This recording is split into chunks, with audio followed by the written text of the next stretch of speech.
Hello, my sacred queens. Thank you so much for tuning in for another tiny testimony where I come and give daily doses of Jesus, daily dose of devotionals, daily dose of love and light, and just reminders, and just taking that time out of our busy days to just give thanks and just to remind ourselves how good God is and how much God is for us. So I don't want to make this intro too long, but of course I'm coming out of one of my staples, Power of Being Thankful, Miss Joyce Meyer. Yeah, she always gives us a lesson. So let's go ahead and see what today's date is all about.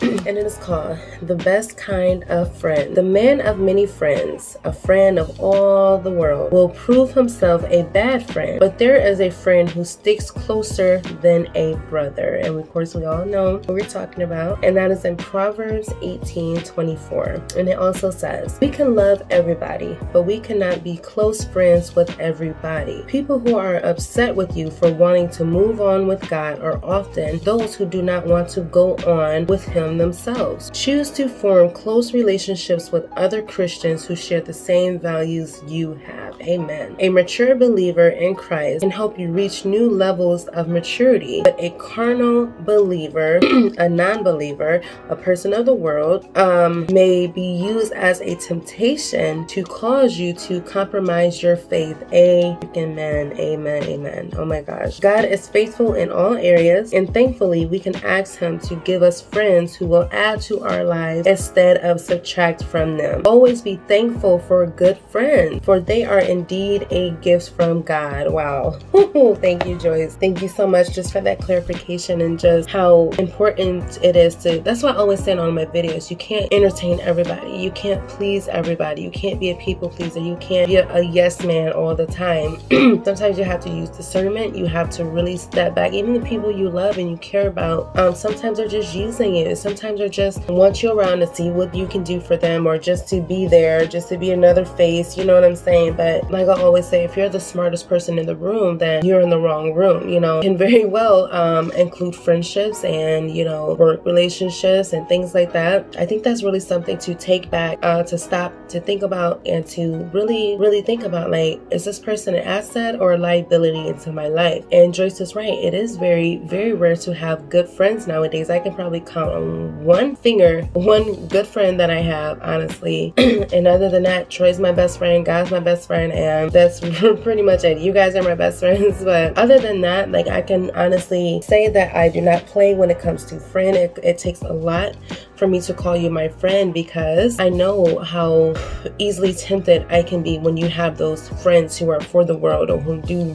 worldly things, or who, and I'm not saying all worldly things are bad, but I'm just saying who just live their lives with no who lives their life with no fear, with no consequences, with nothing, you know, and who thinks they know everything, and who don't want to take criticism or chastisement from something higher than us, you know. Then yes, this is going to be time to reevaluate some of those friendships. I know it's going to be hard, but I mean, why have those, again, carnal believers in your lives who can ultimately tempt or compromise your faith in the end just by hanging with them, just by some of the decisions that they make, and you're around them, you know, then you're a part of that. Like, you're carnal by association. Like, don't be carnal by association. Like, for real, do not be of this world by association. God has a higher calling for our life. God has a higher purpose. God wants to bring like people into our lives who's just like us guys. And I'm sorry, it won't happen overnight. And maybe it will. It's been years since I actually called somebody a friend, you know, and who I can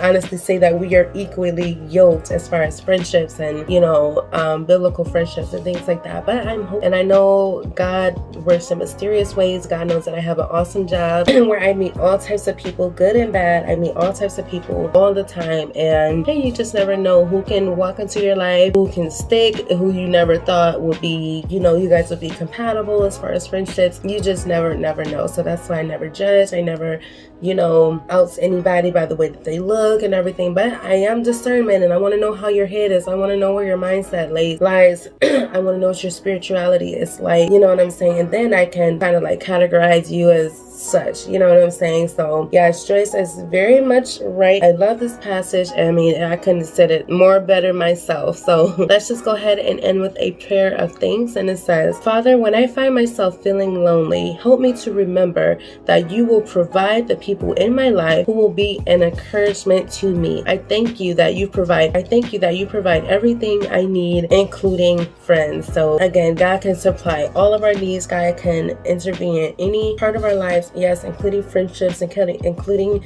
work relationships, including financial, whatever. Like, God wants to be a part of every aspect in our lives. And I mean, why wouldn't we? Why wouldn't we want him to be a part of it? So yes, that's how I feel about you guys. You guys are my best friends. Like, I still love you. But yes, guys, we have to really use discernment and make sure that the people that we so-called our friends are not just our friends because they're there or because we've known them for X amount of years, but we need to start valuing our friendships off of our spirituality. If we're equally yoked, are we on the same wavelength? Are we on the same page as far as life choices, And yes, we can be different. That's the beauty about it, us being different. But yes, we can also be on the same, you know what I'm saying, mindset, frame of mind, good person, Christianity, you know what I'm saying? So, all right, my guys, I love you so much. Thank you so much for tuning into this tiny testimony, and I will see you in the next one. I love you guys so much. Peace.